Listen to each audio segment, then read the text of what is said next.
Good evening. Welcome to the debate for the candidates running for the New York State Senate from the 1st Senatorial District. The League of Women Voters of the Hamptons, Shelter Island, and the North Fork is pleased to co-sponsor this debate with the leagues from Brookhaven, Huntington, and Smithtown. Let's meet the candidates. Sarah Anker is the Democrat, and Anthony Palumbo, the Republican incumbent. Welcome. Thank you very much for coming. I'm Susan Wilson of the League, and I'll be the moderator. The other member of the League that you'll see on screen is Eileen Mercer. She is our trusty timekeeper. So please pay attention when she puts up the little notes to remind you of where you stand time-wise. Others in the League involved with bringing you this debate are Arlene Hinkemeyer, Publicity Chairperson and Liaison with CTV, and the League Voter Services Committee, chaired by Neil Cohen. Our thanks also go to all of those who contributed questions for the debate, and a very special thank you to the staff at CTV, whose technical support has made it possible to view this debate on YouTube. Just a quick message about the League of Women Voters. The League is a political, nonpartisan, national grassroots organization. While we never endorse parties or candidates, we do take positions and advocate for issues affecting our community. Foremost among our goals is to educate voters, stimulate voter interest, and encourage voter participation. We are respected for sponsoring fair and impartial candidate debates, such as this one, and for the educational materials we distribute on voting issues. Now for the ground rules for this debate. Since we don't have a live audience, the questions were all submitted in advance by members of the community and the League of Women Voters and have been vetted to ensure that they are appropriate for this debate. The candidates will speak in alphabetical order. Each candidate will have 2 minutes for an opening statement. Each candidate will have 2 minutes to respond to each question and 1 minute for a closing statement. In addition, each candidate will have the opportunity for 1 minute for one-minute rebuttal to each of their opponent's responses. Let's begin with opening statements, and we'll begin with Sarah Anker. Hi. Okay, so I'm Sarah Anker, running for New York State Senate, District 1. I'm a former county legislator for the past 13 years.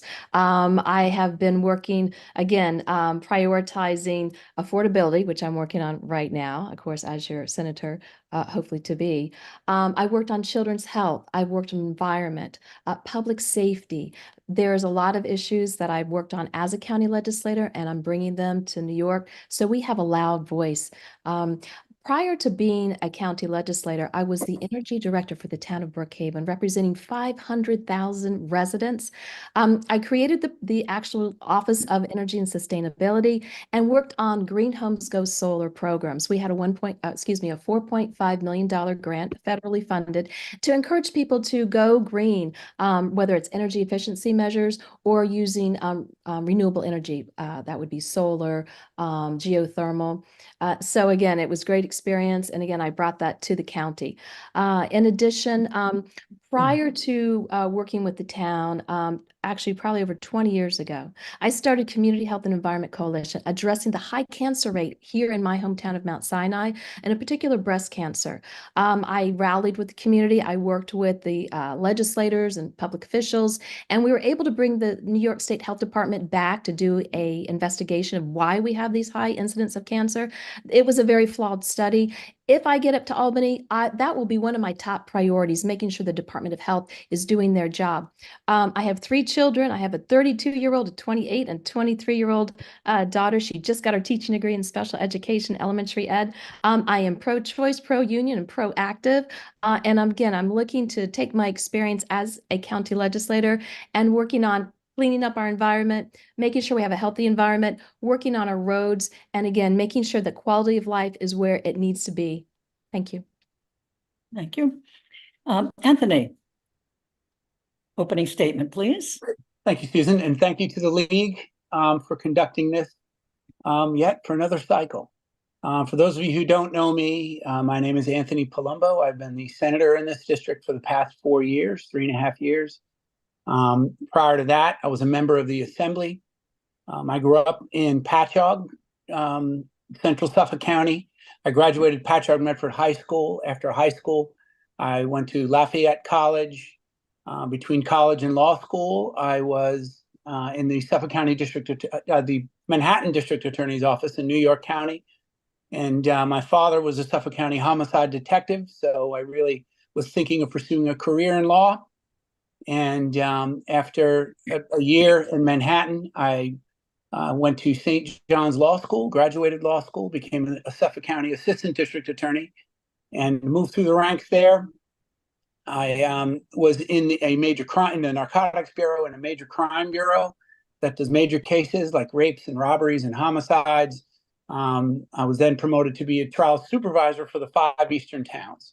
And that's when I really fell in love with the East End. Although I'd spent a lot of time vacationing on the East End, shortly thereafter, I moved to the North Fork, where I live in Southold. I've been there for 24 years.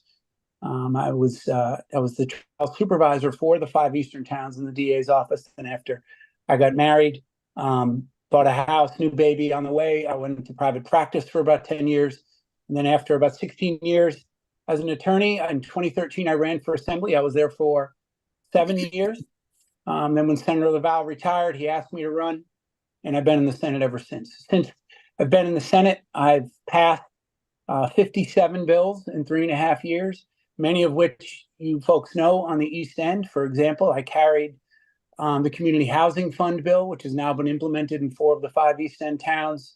We've done a lot. Myself and Assemblyman Fred Thiel worked very closely together to do a number of different things. And I'm sure we'll get into them more deeply. And I'm getting the stop sign, so thank you. Great. And Thank you very much. Question. Thank you.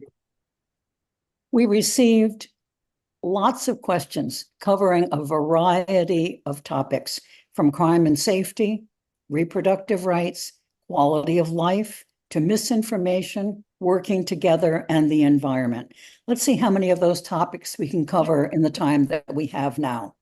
Our first question goes to Sarah, and it is economy-based. The East End of Long Island is a spectacular vacation destination, occupied by many rich and famous people with lots of discretionary income. But for far too many of our East End residents, the cost of living here is a major concern, and for some, no longer possible. What legislation would you support to alleviate the economic pressure on middle and low-income families? Would you support tax credits for low-income parents, government aid to child care expenses, or help in purchasing a home? I think all the above would be check. It's something we can definitely look into. So Long Island has a $7 billion tourist industry, and a lot of that money goes out towards the East End. But like what was said, a lot of the folks from the city have moved out to the East End, which has raised the value of the homes, but it also has raised the ability to afford living out on the East End. We need to do more to create more affordable and workforce housing. We can support our economy, but if there's no one to do the jobs, there goes the economy. So again, housing is, of course, one of the highest issues and the highest priorities that we need to address in the state. As far as to making it more affordable, I've worked on several projects related to especially focusing on our young adults. And the concept is called a PIAC, Plan Young Adult Community. I worked on that project with Mitch Pally from Libby, Long Island Building Institute. And what we did, we looked at transorient development, which is creating housing near transportation hubs. Again, it's a form of smart growth, and where you build condensed housing in an area, and then you have the open space around it, so you have land preservation. We need to do more of that. Government needs to help those young people as they're paying off their college loans, and they have their car loans, and they have a low income because they're just starting. Our schools are actually the numbers are going down. The population is decreasing because young families just can't afford here. And again, we have a very large senior community that's out here. I chair the senior committee for the county, and I worked a lot with the senior communities to come up with reducing their cost. One was electric. I worked with PSEG to create a rebate program, and that's something we can do on a state level. Again, I focus mainly in my legislative district. I want to take the experience that I have, the programs that I have, and bring them to state level so we can have a more affordable lifestyle. Thank you. Anthony. Sure. And that, well, since I've been in the legislature, the issues change, but they change slightly, but they don't change so much. It's really, particularly regarding the East End and our quality of life, it's affordability is always one of the top 2 or 3 issues as Long Islanders. And, we have, unfortunately now in the legislature, it's more of a big government type of policy that the majority has. And, since we've had one party rule, our taxes have increased by $78 billion with a B. That's more than, I believe, 38 states' entire economies, entire budget. So we need to keep things small. My very first bill in the Assembly was a first-time homebuyer exemption. The community housing fund was something that was carried. Many members of my conference actually voted against it, and it was my bill. But Assemblyman Thiel and I got it over the finish line, got the governor to sign it, and it's implemented in 4 of the 5 eastern towns. Riverhead couldn't do it because they borrowed against their community preservation funds.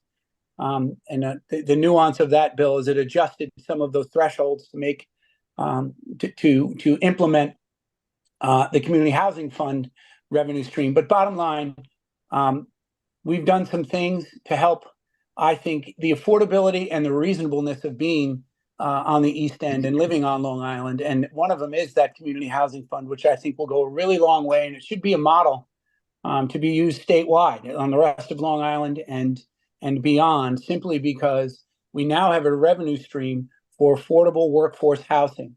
We only have 2 minutes here, but there's a lot regarding the Southampton side as well, where the college is creating kind of a public-private partnership. When we had the public hearings for that housing fund, we had a teacher stand up. She said, I'm the one of two teachers in East Hampton High School under the age of 35 who live in the town of East Hampton. That needs to be reversed, not just for the East End, but for Long Island as a whole, for sure. And those types of policies, I think, are very helpful. Okay, thank you. Yes, a rebuttal? Rebuttal. So the taxes have increased, but they've increased across the board, federal, state, county, town. We need a strong voice in Albany because we are not getting our fair share. We're putting so much more money in the state and we're just not getting it back. And as a majority member of the Senate, I'll have a louder voice. I'll be able to get more funding, more attention for programs, including education, fixing our roads, and making sure that our area is affordable. People see, the rest of the state see Long Island as a very wealthy area. Well, some areas are, but like what was mentioned, we need to make sure that everyone and every need is addressed. So again, I'm hoping to be the voice for my constituents and, looking at programs to find subsidies. I mean, look at the city, how expensive it is for a studio apartment. They're getting help from government. We need to do that for our seniors. We need to do that for our young adults. We need to do that for all of for all the residents here. And again, making it more affordable. So, food, electric, housing, there's so much we can work on, and I want to go on the state level and get that job done. Okay, thank you. Yes. Rebuttal? Just very briefly, I understand the comments about the affordability that we all seem to agree upon in election cycles, but as just was discussed by Ms. Anchor, that that she would be in the majority. Well, that majority has given us the increase I mentioned before and congestion pricing and the highest tax area of the nation. They have given us, some criminal justice reforms that have not helped. They've given us the self-imposed migrant crisis that we spent literally billions of dollars sent to New York City in the past 2 years to fund the self-created crisis when those are hardworking taxpayer dollars. So I get it. I was not in the majority and certainly passed things like the Community Housing Fund, made changes to the Community Preservation Fund. So it doesn't, I think that comment is not really that majority No, thank you. As far as adding members to that side, because they're the ones who created this mess, and less government is certainly more, and they don't think that way. Okay, thank you. I have a rebuttal on that. There's only one rebuttal per Okay. question. So because we could get in a rut and not move forward, and there were lots of topics. Okay. And one of them that a lot of people mentioned was affordable housing, which you have both made comments about. The next question goes back to Sarah. So many of our local businesses and farms rely on seasonal migrant workers and immigrant labor. How does New York State's status as a sanctuary state impact our local economy?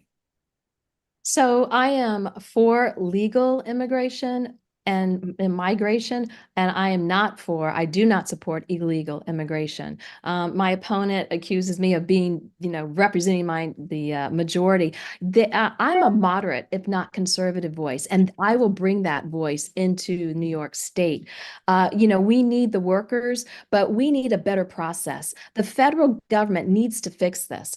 They were ready to until, basically Republican Party killed the bill in Congress. We're hoping to get, again, a good process so we can get some good workers to make our economy flourish. But right now, everything is under the table. Everything is hidden. And there goes, the money that we're getting for taxes. We need to make sure it's fair across the board, because right now it's not fair. My daughter has a friend from Austria, and she went through the process to work here in the United States. We need to make sure that we're supporting that process and fixing it as much as we can, even on a state level. I do not support the idea that we can keep bringing folks here, because we can't sustain it. They say when a mother and her child are on an airplane, the mother has to get the oxygen first in order to help her child.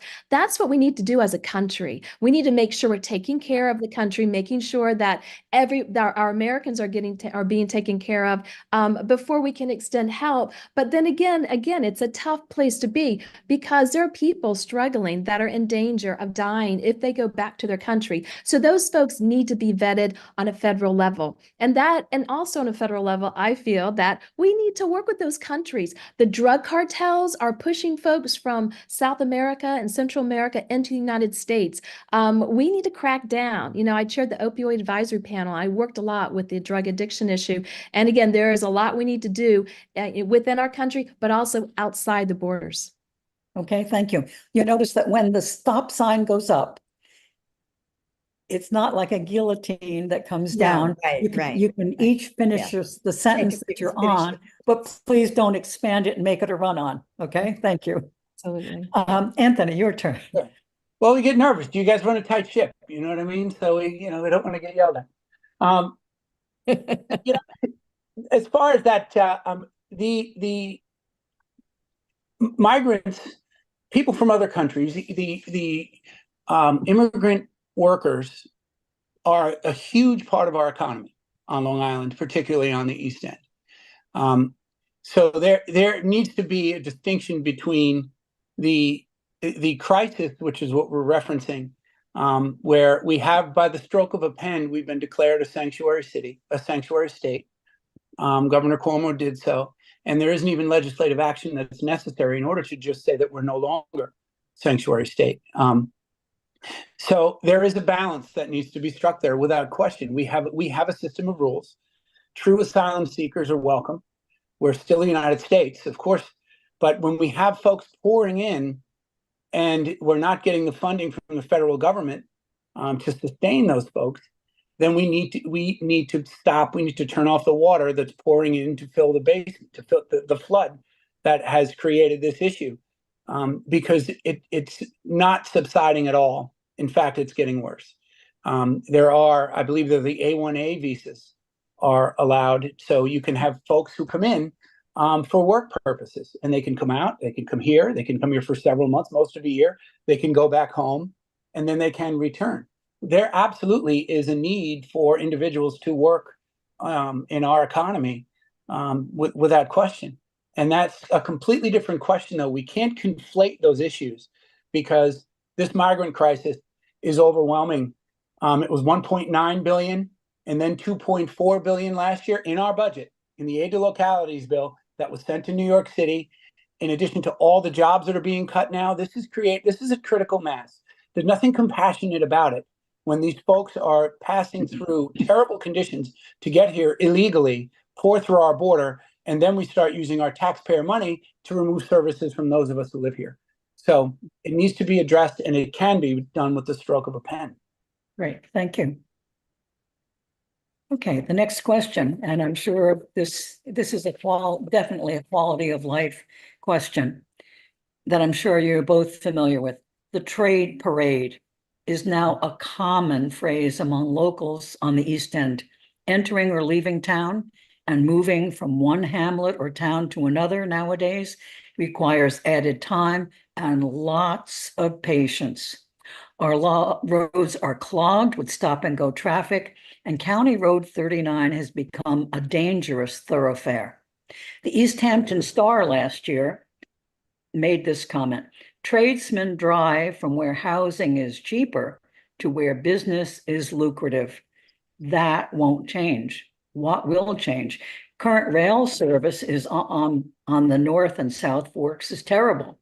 One possible way would be to reduce road traffic by improving rail service. And there have been some programs that have been tried that have not been very effective. We read that the MTA has announced that they've got $263 million as part of a 5-year plan. Imagine 5 years out, we have to don't hold your breath, to upgrade the South Fork connection, but no immediate workable solution is in sight. How do you see this problem being resolved? It's a nightmare transportation problem. What would you do, Sarah? Now, how come I'm first? Because you're alphabetically, you are first. Okay, fine. Because I'm like, boy, this is, I mean, I do see it. And I've often wondered, like, what in the world? You know, I'm thinking, well, can they use boats? Can they use ferries? How do you get around the roads when there's just not enough road room for the traffic that's there? So, you know, I would support the idea of railways. I know I'm working over here in Port Jefferson to electrify the railroad over here, you know, and they're looking to rebuild. But out east, they're in desperate need of better transportation. And it's not even just, you know, the parade that they have out there, the work parade. It's also the tourists that come during the summer. You know, you have one event, and it could take you 2 hours to get from Southampton to East Hampton. There needs to be a better a traffic flow. And that's something that I think the DOT can work on, you know, the Department of Transportation on a state level. You know, look at the road repair that's going on right now.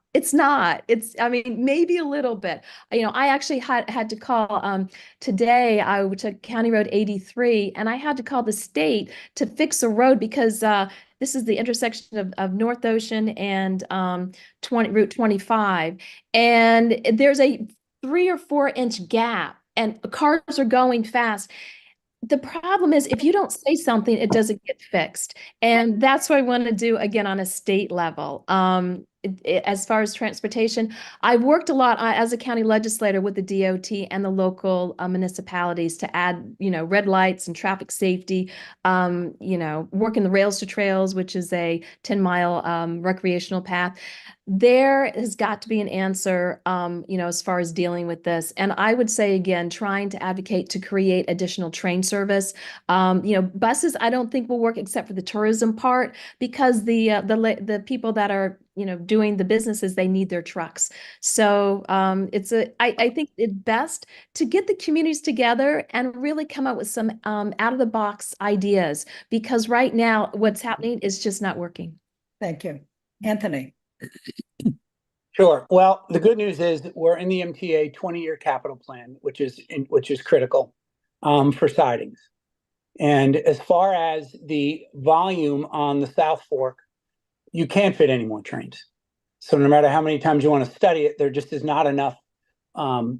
We can't put in a second track, but we can put in sidings. And for those folks who don't understand what that is, it basically allows the trains to pass each other. They are at full volume.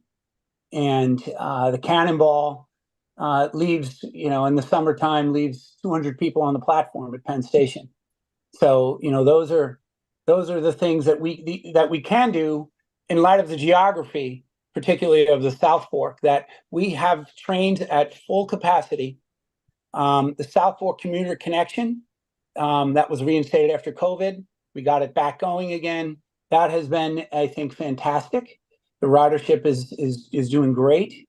Those are the type of ideas that can help, and I think it's a combination of many ideas. There's no real easy answer, but sidings would be huge. That means we can get more trains to and from. That is the biggest way to I think or one of the more significant aspects or ways that we can reduce the traffic, and the trade parade, and then of course housing. Again, we're doing what we can to try and keep it down, keep the cost of homes down, work with accessory dwelling units. The problem is it's just so expensive to build that we don't want affordable housing to be, quote, affordable and $750,000 for a 2-bedroom. You don't want them to be estate homes. So you've got to find that dynamic and strike the balance. And so as far as what we can do, we've been doing, myself, Assemblyman Thiel, when I was in the Assembly on the North Fork with Senator Laval, we lost weekend service on the North Fork. And those of you who live up there with me, it's been discovered. Try and make a left turn even now between the pumpkin pickers and folks going to the winery. So we were able to increase the service there. Public transportation is a very big aspect of that plan. Okay, thank you. Next question, we're moving on to a topic of misinformation and working together. There were many questions that came in under that topic. There's lots of talk about politicians being able to work across the aisle to get things done. Will you put party affiliations aside for the good and benefit of your constituents when it comes to controversial issues? Sarah. Yeah, absolutely. So I'm a Democrat. I was elected 7 times in one of the most Republican districts out of the 18 legislative districts in Suffolk County. We have 1.5 million people in Suffolk County. So I've represented my constituents. As a Democrat, even though they were, again, Republican, because I found common ground. And again, there's a lot of controversy out here, but and people ask me, well, how did you do it for 13 years? And the answer is you determine the common ground. You find out what's there, what's the foundation that we can create together to move forward. And that includes public safety. That includes protecting our kids, protecting our health, our water, our environment, acquiring open space. There's so much we can agree on than we disagree on. And I think this country has become so divided and divisive that it's not healthy. It's not a healthy environment in general. So, as a member of the state Senate, I'll have a very good moderate voice to bring into the state and, again, address these issues that are on the minds of our constituents and the residents. It's more important, the idea of being a public servant. I'm here to amplify your voice. I'm here to listen to your issue and bring it where it needs to go, whether it's a department, an agency, we're maybe working with a not-for-profit if it's a mental health or a drug addiction issue. There's so many resources here in government, and our taxpayer dollars pay for it. We should be putting it to the best use possible, and I've figured out how to do that in all the many different projects that I've worked on, and it's there for everyone. It doesn't matter what party you're in, it doesn't matter where you are, who you are. These services are there for you, and I want to make sure I bring that to the constituents. Thank you. Anthony. Yeah, of course. I mentioned it earlier. I've passed 57 bills, most of which the governor has signed. Some more are still pending. And you need to work across the aisle to get things done for the community. It's not about ego or, there was, I think, a comment before about how the Republicans killed an immigration bill that, certainly the other side could do whatever they would like to do. And I'm not going to get into any federal issues, but it's what's best for the community. For example, that housing fund, there were many folks in my conference who voted against it, but we passed it. And I passed it with Assemblyman Thiel, who is a Democrat. So we work together to do what's best for our communities, because that's what we're paid to do. That's why we go up there. The North and South Fork behavioral health initiatives, two more examples across party lines. When I was in the Assembly, we created the one on the North Fork. Now that I'm in the Senate, I have to make sure that both of those are funded. So we have one on the South Fork and one on the North Fork. The Assemblywoman up there, who was my successor, is a Republican. So we're working with all parties to try and get to the finish line and get those programs fully funded, which they have been. So, those are just a couple of quick examples, but absolutely. And it's interesting because we have on the state level, I think we're very different than there's a lot of fighting and a lot of public display on the federal level. But I hang around with some of the most progressive members from New York City. They come to my events. And, their hearts are in the right place. They just have a different view on how to make the world a better place. We disagree on policy, and I joke about them. I joke with them all the time about it to try and meet in the middle and get through some of those concerns that I have and to address those that they have as well. So that's really acting like adults is certainly an important thing when you're in government. Great, thank you. The next question. Everyone is entitled to his own opinion, but not to his own facts. That quote by Senator Moynihan is from a column in the Washington Post from 1983. It was true then, and it should be true today. However, misinformation and disinformation are widespread on social media sites such as Instagram, TikTok, X, and Facebook, places where many people, and especially young people, get all of their news. As an elected official, what role do you see for yourself in countering misinformation and bringing truth to your constituents? Sarah. Absolutely. So you have to hold those folks accountable. And that's the problem. So many organizations have gotten away of lying and providing misinformation. And I truly feel, and I know this is for a fact, that our adversaries are bringing social media into our country just to create more confusion. That's China and Russia, North Korea. We know for a fact. But the problem is, though, we need to crack down on the social media. TikTok is where a lot of, I just read an article yesterday in the paper. TikTok is where a lot of young people are getting their news. They're being informed. And TikTok is owned by China. I know, the United States is looking to either ban it or, crack down. And we need to do more of that. Social media affects our kids dramatically. And, I worked with Children in Screens. It's an organization, a national organization, to hold those technology companies accountable.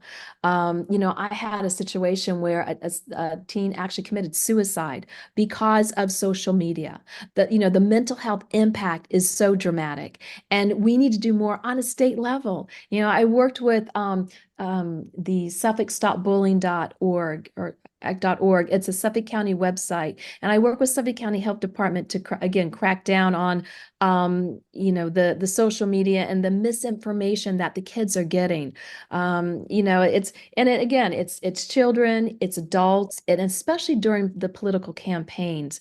So I'm thinking maybe there needs to be a special committee of oversight, like you talk about the MTA, the oversight board. There needs to be something more to create more of an impact to make sure that the misinformation, disinformation, is not reaching the people, or at least those companies are being held accountable. So that would be my answer. Okay. Well, I'm more of a freedom guy in some respects.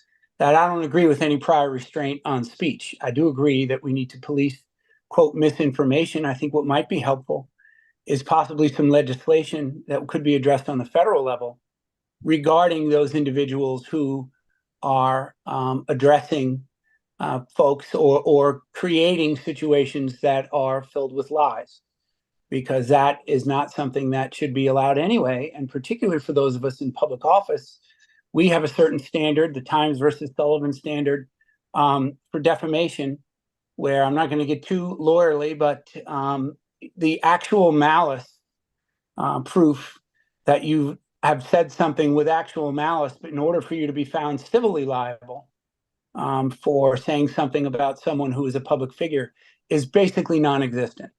So if you're going to say something and lie about someone, you should have to pay financially. I think that would be appropriate.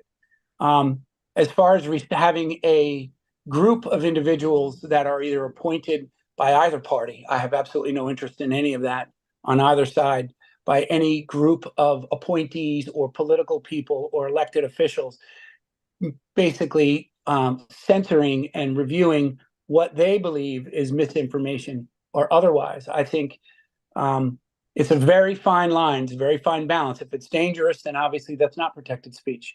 But I really think that there's a balance that needs to be struck there. And I don't think having committees necessarily is a good idea. But we should be able to have some sort of a sanction or penalty for those individuals who are spreading inaccurate information that could be dangerous or is untruthful. But it's not illegal to lie or to say outrageous things, unless obviously there's some sort of a ramification or that there are some issues or results that or an unfortunate result as due to that language. A rebuttal? Yes. Okay, so I think committees and bringing the community together to talk about important issues is extremely important. You know, you have to look at every perspective when you're addressing an issue. You know, it's like a stone. You look at the stone and the flaws on the other side, and if you don't see it, if you don't hear it, you're not going to understand the full impact. You know, I've been on a lot of committees. I've created them, from the North Shore Erosion Task Force, the Schools Traffic Safety Committee, to the Safe Hotline, working on a panic button for school districts. When you bring people together, especially professional experts, you get a much better understanding of really what the problem is, and then you're able to truly tackle it. And that's what I've been doing, again, not just as a county legislator, but going back 25 years when I was addressing the high cancer and environmental issues. And again, bringing people together around my dining room table right here 25 years ago, and we got so much done. And I think we can do more of that. I know we need to do more of that, especially locally, so we can make sure that these safety issues are being addressed. Okay, thank you. Yes, rebuttal. And just really more of a comment than anything. With respect, and this has popped into my head when Sarah mentioned schools, that we do have a bill that I voted for in order to have some reasonable restrictions of cell phone use in schools. I mean, obviously the children and kids are the ones that can be most affected by this misinformation and disinformation. But, there's got to be a balance there, that they should be able to have access, of course, if they have an emergency, but to an extent, reasonable limitations on access to that information by way of those darn devices in their hands. I have two kids, both in college, so they're good with their devices, but that's something that I think is reasonable, and I support it. Okay, thank you. I think you've both touched on, in answering that question, you both touched on parts of another question, which had to do with restrictions and cell phone use and the negative impact of all of this on younger people in schools. So thank you very much for those answers. The next question: the Shinnecock Nation moved forward in August with plans to construct a 10-acre gas station and travel plaza on the north side of Sunrise Highway in Hampton Bays, despite local resident complaints and an ongoing battle with the Department of Transportation over the nation's construction of huge billboards in 2021. Where do you stand on this project, and what would you do to improve relations with the Shinnecock Nation? So I feel they have the right to build this. It's their nation. I mean, it's their land. But I also understand that if they were to build a gas station, there's issues. The gas could leak. Infrastructure needs to be in place. And from what I read in the paper, recently today, is that they are willing to work with government, with our government, to make this travel gas, the travel stop happen. The Shinnecock Nation is such a incredible cultural legacy, and we need to value that, and we need to appreciate the beautiful culture of our Native Americans. I got to meet Lisa Gorey recently, and I went to the Shinnecock powwow, and it's just, it's like you're walking into a different world, and we need to make sure we're supporting again the Shinnecock Nation. Also understand that within their culture, there's a high incidence of addiction. And we need to be there for them, just, and make sure that they're a thriving nation, a thriving community, by supporting projects like this.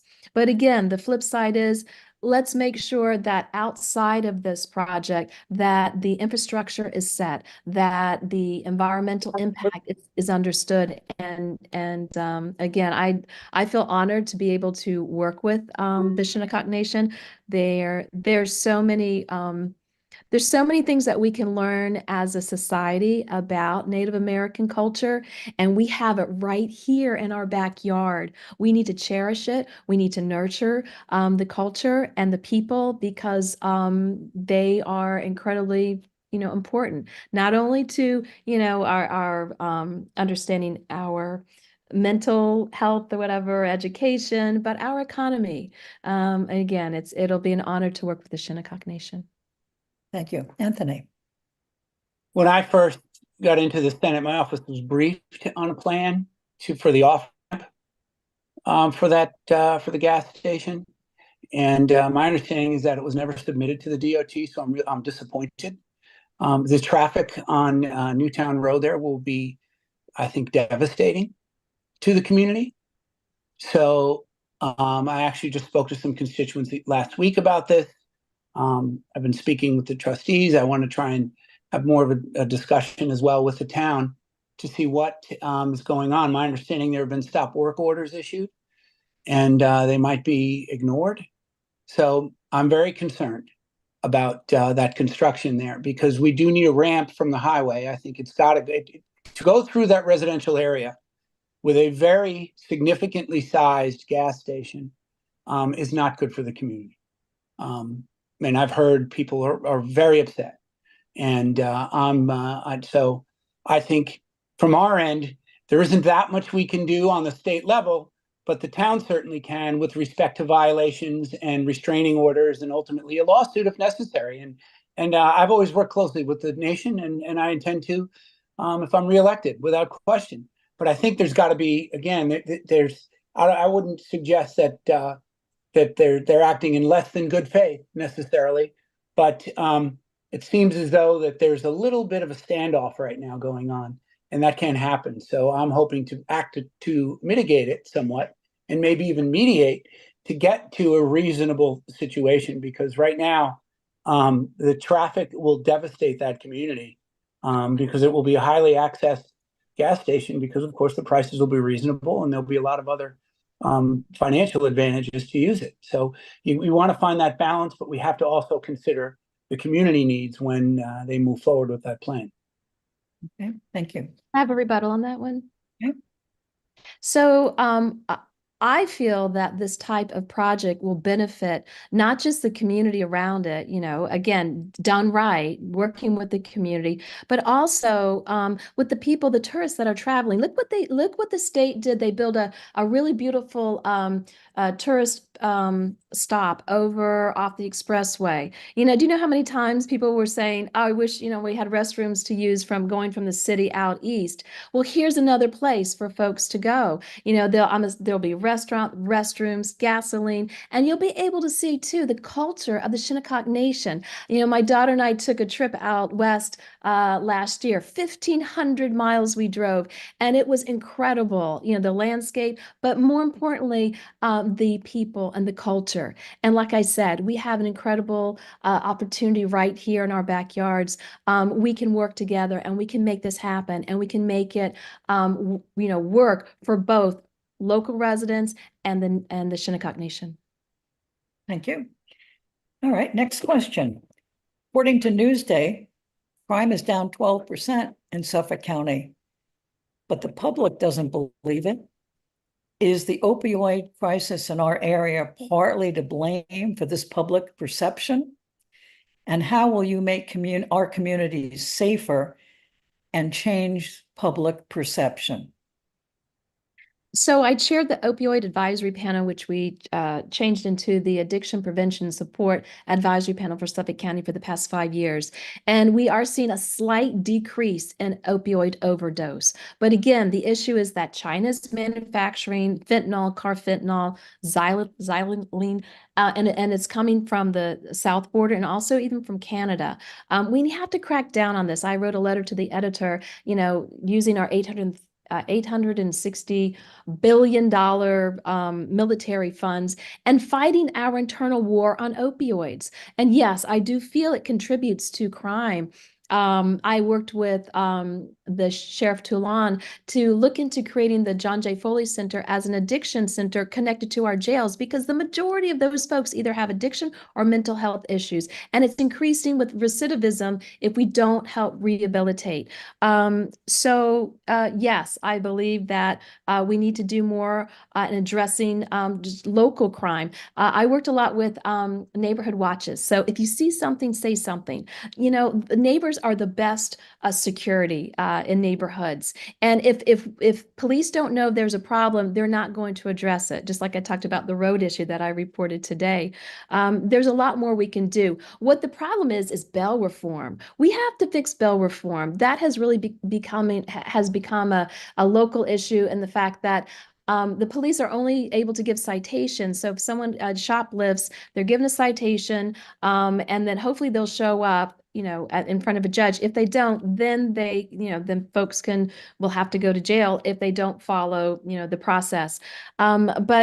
And that's something I'd like to work on in Albany, you know, to fix those bumps in this type of process with bail reform, because right now the judges have less discretion to some extent. They were given more in a recent update or revision to this bail reform bill, but crime is a #1 issue. If you don't feel safe where you live, then people are going to move, and we must continue to make sure people are safe. Thank you. Anthony. Sure. I believe it's more than a perception, Susan, because those numbers were year to year.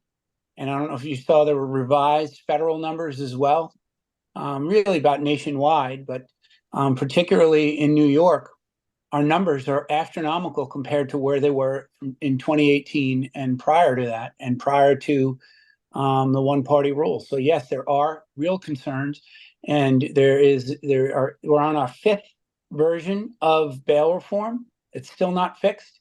I don't know if you saw that just this past week, they arrested someone who sold fentanyl-laced pills to a high school student in Garden City. She was walking home, got what she thought were Percocets, took the pills, overdosed on fentanyl. They arrested him. He knew he laced them himself. He knew he was dealing poison, and he was released on bail. It was a bail ineligible.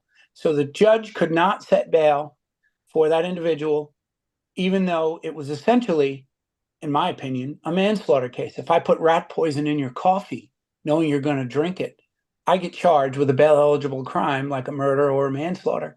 That doesn't work with drugs like fentanyl. So the system is broken in that regard. I'm a former prosecutor, as I said. I have dealt with this. I fought against it in 2019 when I was still in the assembly. I'm on the ranking Republican on the Judiciary and Codes Committee. Anything with a penalty goes through codes. I'm the deputy floor leader in our conference. So I'm constantly up on the floor, on my feet, trying to help change these policies. And they've made significant changes as a result. But unfortunately, there's a New York City contingency that refuses to make any real sweeping changes. We also had in 2019 discovery reform. Last year at a public protection hearing, Alvin Bragg's office complained that they had to dismiss 49% of their DWI arrests because of paperwork snafus. That was in the discovery reform bill, which was also in 2019 in a budget bill. So there's a lot that can be done. And I think it's a little more than perception, quite frankly. I think the numbers actually reveal that it is more dangerous than it was from years prior. Okay, thank you. We're running tight on time, so you may have your rebuttal instead of taking another question, and then we'll go to closing statements. Okay. Okay. So from what I understand, shootings in New York State, they're down 26% in 2024. But what we need to remember is we need to make sure we have enough law enforcement on the ground, on the street, making sure they get paid really what they need to get paid, making sure they're safe, they get the equipment that they need. I worked with Suffolk County Police, throughout my 13 years as a legislator, making sure that they had what they need. On a state level, we need to make sure our state police, I know my opponent did not fund, he defunded our state police. Look, our troopers are really important. They're again, watching, making sure that, our traffic is safe. And we need to do more with that on a state level. And, look at New York City. Let's focus on that in the city too. Now that cannabis is legal, that's a problem. How do you identify someone driving under the influence? I know they're coming with new technology, but that whole system needs to be overhauled. And again, as the chair of the addiction panel for Suffolk County, I want to take what I've learned on the county level and bring it up to the state and really tighten that and overhaul that entire Office of Cannabis. Okay. Yes, a rebuttal. Thank you, Susan. So I am endorsed by every law enforcement agency from New York City to Montauk. So, and it's silly season. You make cute comments like I'm defunding police and doing things like that. In fact, there's a really ugly commercial that my opponent has out about me about voting against child vape. That actually was in the discovery bill I just mentioned, that even Alvin Bragg's office was complaining about. That was in a big budget bill, and I voted against discovery, but there was a little nuanced corner that had something else that they're trying to exploit. So please don't be fooled. I 100% support law enforcement. Law enforcement 100% supports me. I have the most pro-police bills of any legislator. So that's one thing. Secondly, what I wanted to say before I had to respond to that, also, DCJS, the Department of Criminal Justice Services, admitted at that public hearing last year that when someone gets appearance tickets for larcenies, multiple larcenies, they were asked, Senator Dean Murray asked, if I am given an appearance ticket for 13 separate larcenies or 16 separate larcenies, and then I come in for arraignment, how many arrests is that? They said, we count that as one. So those statistics need to be reviewed a lot more closely than they have been. So thank you. Thank you. Okay, there are so many things that we have not been able to touch on, like reproductive rights and health care in this area, and veterans services, and the Community Preservation Fund. They're all things that I know you're both very much aware of. But you now have an opportunity to give us a closing statement. You each have 1 minute. Sarah goes first. Okay, so given the opportunity to be your next New York State Senator, I will continue to amplify your voice. And that's what I believe elected officials and public servants are elected to do. I've been working towards that, as part of the local organizations. We created one of the first public-private partnerships here in Mount Sinai. It's called the North Shore Heritage Park. That was going to be a Home Depot. We listened to the community and we transformed this beautiful area into one of the best parks. I will be pro-choice, unlike my opponent who voted down the ability to be to decide on, a female reproductive healthcare choice.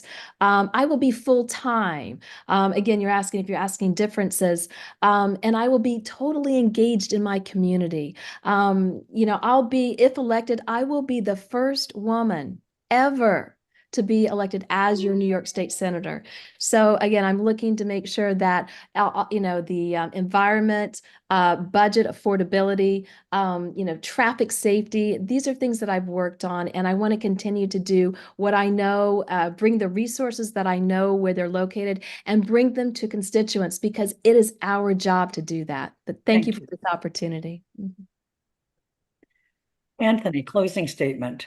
Sure. Thank you. And thank you for having me. Thank you to the league for doing this and allowing us to make our pitch to the community for their vote.